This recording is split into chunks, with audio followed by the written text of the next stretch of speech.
Good afternoon. As most of you, if not all of you know, this is my first statewide staff meeting to solo, and I'm just a little bit nervous, so if you don't know that, you do now. And of course that's something you're never supposed to say when you're doing public speaking, so there you go. I do want to take this opportunity, though, to say hello to everyone, and this is the first staff meeting for the year 2016. So everybody hopefully is back in the groove, doing what they do day to day. But I want to tell you a Happy New Year, and I hope everybody got to spend some time with family and friends over the holidays, because that's what the holidays are all about. So I, at the same time, am optimistic about the year 2016. I'm going to walk through the next few minutes, some of my perspective, some of the things that I think are going to challenge us as an agency, and what we plan to do to address those issues. And in addition to that, just sort of share a couple of things that have been going on in my life as acting state health officer.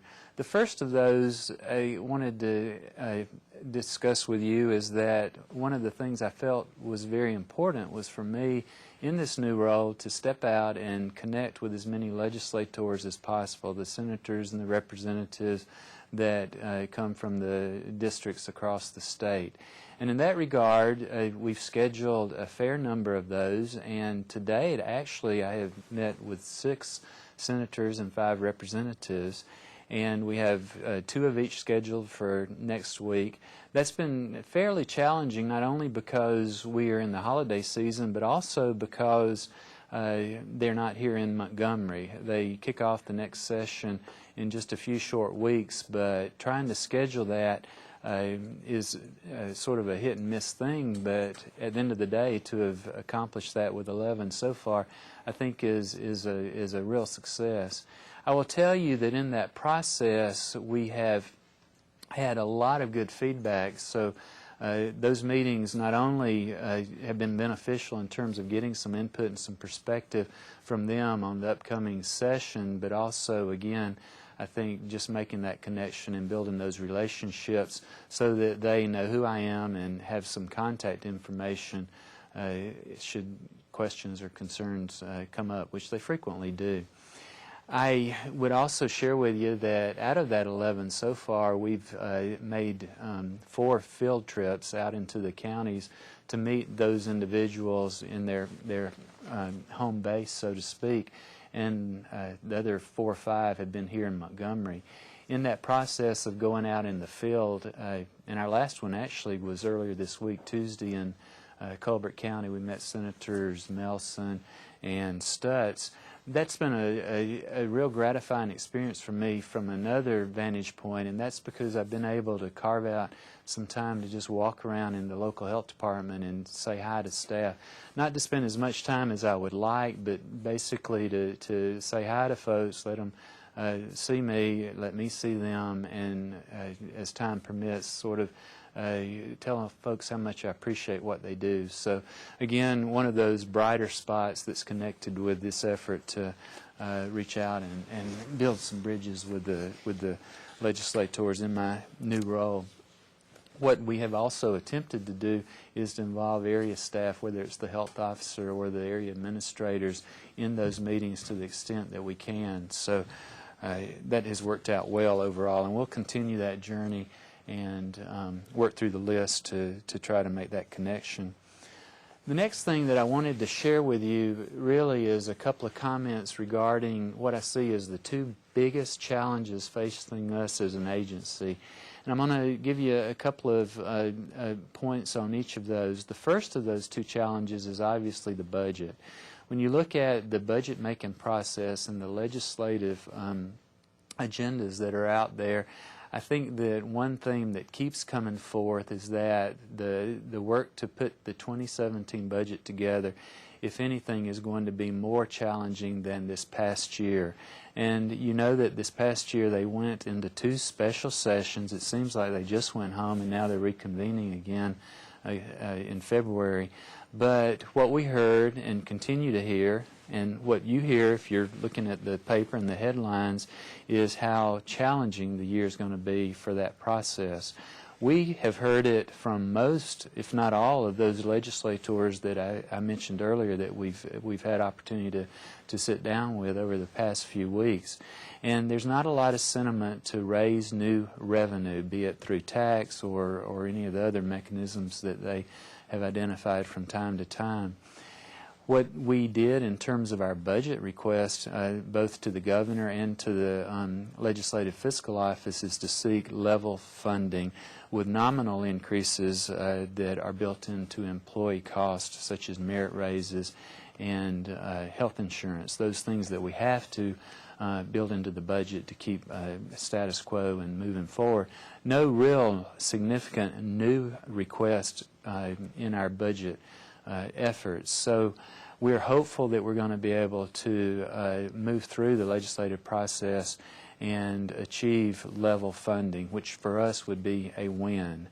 And all I would share with you is that I'm going to do my best, staff at this level, to really make sure that we stay in front of the legislators during the budget making process, that we carry to the extent possible that message about what public health does and the difference it makes in the lives of the citizens, so that we're seen as value added and they're more inclined to follow through with at least level funding us.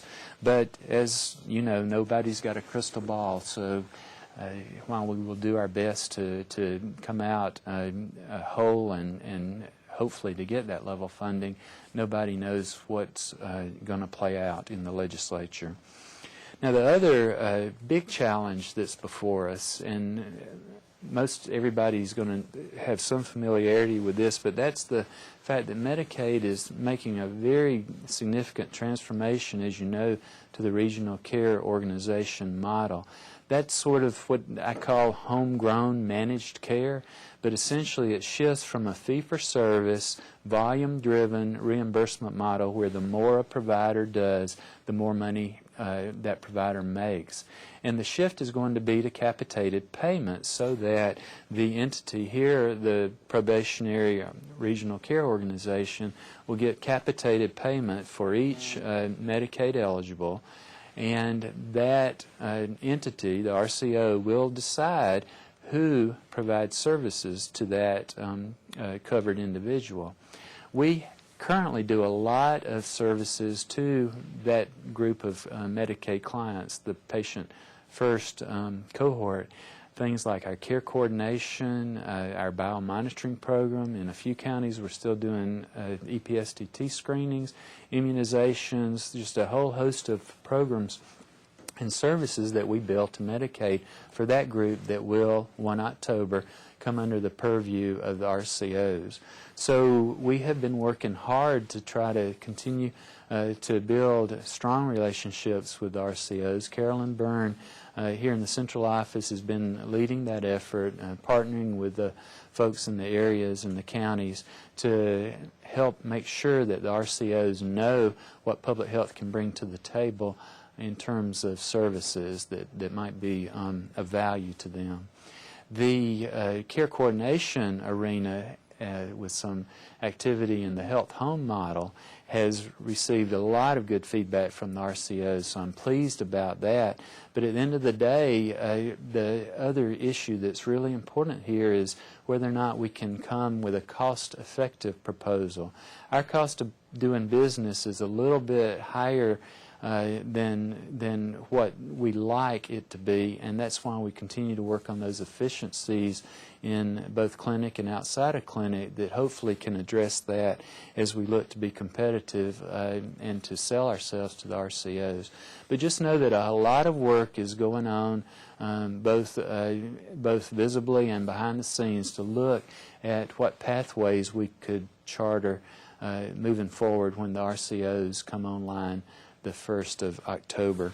So RCO change, that change in the model of Medicaid coverage, and the overall budget process with the legislature are the two big challenges I see for our agency over the coming year. The next thing I wanted to briefly mention is that we're creating a position in the central office that will be Deputy Director for Field Operations. And this is a new position that will be in administration and whose job primarily will be to work with the areas and the counties, the area administrators, the area health officers, and serve in a support function. I've realized, and I think that Dr. Williamson realized, that span of control and the number of direct reports was something that perhaps needed to be looked at, and as health officer, having every area administrator as well as all the central office staff that report directly to me, it's a whole lot more people than I can do justice with. So out of that, I don't think the emphasis that we can place on supporting the areas has been as good as it can be. So that new position will be charged primarily with being the person who helps to support the areas and counties in the operations that play out at that level. I want to say that another piece of what I would see that individual doing is taking on some of the legislative responsibilities. Michelle Jones, my staff assistant, has been primary in that arena, but the legislators are elected from the local area, and usually when we get calls, complaints, constituents, whatever, about septic tank or restaurant inspection, you know, it's coming from somebody that's in one of your counties or a district that's in the areas out in the field. So it made sense to align that function with this new position that we're going to be putting in place. I would share with you another thing, that if you think back on some of the comments I made earlier about the budget workings, and also the importance of being competitive when we go into an RCO environment or any similar environments, that the efficiency efforts that we are working on and continue to work on have become even more critical. You know, we've done a lot of work on clinic efficiency in particular, starting with family planning, expanding to disease control. Clinic efficiency is part of that overall quality improvement. How can you look at any process, large or small, whether it's in clinic or outside of clinic, and ask the question, is there a better way to do this? Is there a smarter, quicker, faster, more effective, more efficient way to do whatever that task is, be it large or small? And I think we need to continue to challenge ourselves to develop that culture in a more robust and meaningful way, because at the end of the day, it's going to position us better to be competitive to the RCO. It is going to position this agency and me, as I represent this agency, to legislators, to the governor's office, to be able to say we have a culture of quality improvement and efficiency. And that's all about how we do business and the integrity of our operations. And I think we've laid the groundwork, not only with our clinic efficiency efforts under Annie Vosel in partnership with the areas and the counties, but also some of the efforts that have taken place under our public health accreditation work, which places a major emphasis on continuous quality improvement. So I want to lay that groundwork and tell you that it's even more important as we are more under the microscope, so to speak, by the legislature in terms of what we do with our dollars and how we staff and how we produce. So just know that we are going to continue those efforts, and as far as this deputy position goes, I'm expecting that entity will also keep that on the front burner in terms of how it plays out in the areas and the counties, working in partnership, of course, with central office program staff and so on. Now, the last thing I would say about the deputy is I have thought through, you know, obviously if you're looking at, on the one hand, I'm telling you that I have some real concerns about the budget, as we all should, and how we're going to end up faring in the upcoming legislative session. And then on the other hand, I am telling you about putting in a new senior level position at the state office. I really did think this through and struggled with it in terms of, is this an investment that I want to make at this point in time? And frankly, I think with us being at the crossroads with the RCOs unfolding and a myriad of other concerns, that the return on investment to put this position in place is going to justify the cost. I also would tell you that I am continuing to want to build the bridges between the central office and the field staff. I have so much respect for the work that our staff is doing on a day-to-day basis out in the counties and in the areas, and to continue to, I think, strengthen that team bond, if you will, between central office and the field is a very, very important thing. I mentioned this a bit in the past, but I think that we need to continue to think about the importance of that, because we are all in this boat together, and we do, as I've said before, we sink or don't sink together. So the deputy, as you can see, will have a whole plate full of position of activities to bring to the table. That is a process I hope to complete within the next 2 to 3 months, getting that position filled. I guess the other thing I wanted to say is just briefly, we right now are, and we put out a press release today, are dealing with an outbreak of tuberculosis in Perry County, primarily centered in Marion. And there have been a lot of folks doing a lot of work over the past year and a half, really. And this is a very challenging situation. It's in an area that has a lot of factors that make this population that's of concern hard to reach. And we actually requested a Centers for Disease Control assignee with some expertise to be assigned to Alabama, and that individual joined us a week or so ago. And we're making a heightened level of efforts in that regard. And again, a press release went out today, but there have been some 26 individuals in this outbreak that have been diagnosed with tuberculosis, and actually 3 deaths. The reason I'm sharing all this with you is really twofold. 2 points I want to make. One, this is what public health does. This is how we tell the story about what a difference public health makes. And I will use this particular situation as I do that with the legislators and the governor's office. But the other aspect of this is it reflects the hard work of the folks who work in TB and those who support them at the county, area, and state levels. And I was commenting earlier today, yeah, we're at 26, but you know, what if we hadn't been doing what we've been doing over the past year or so? Those numbers could be 10 times that high. There's no knowing. So I think that I continue to marvel at the unsung heroes across the state and the counties and the areas, and I want to tell you how much I appreciate that.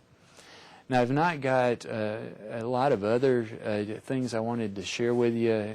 This is my first state health officer's statewide satellite, but I would, before we get to questions, I would say that despite the challenges, despite the unknown, despite the lack of a crystal ball, I commit to you, not only myself, but central office staff, we are going to do the best we can to make sure that this agency fares as well as it can, to tell the story, to help people understand the difference we make in the lives of our fellow citizens.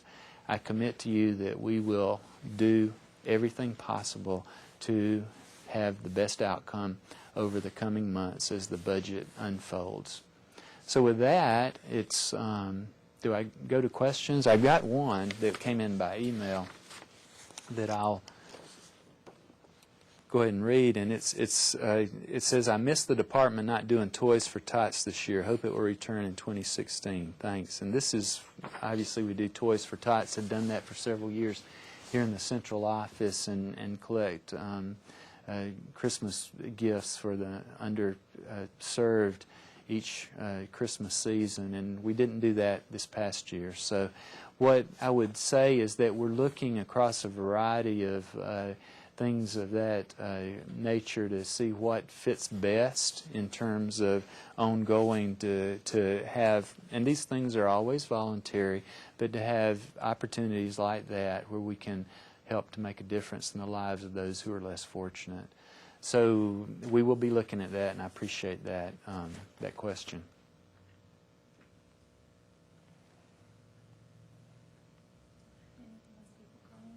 Okay, we're waiting on some phone calls. Yeah, we do not have any phone calls or emails. We'll give you just a minute, two, or more. So,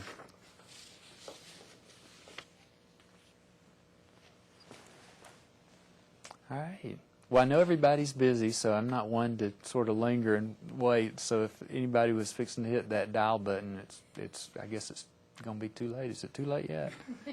No, they call. Usually, the state health officer's wrapping up, then a call will come in, so you can go ahead and wrap up. All right, so I need to wrap up. That way I'll get a call. So, in way of wrapping up, thank you for everything you do. And again, it's only the 7th. Happy New Year.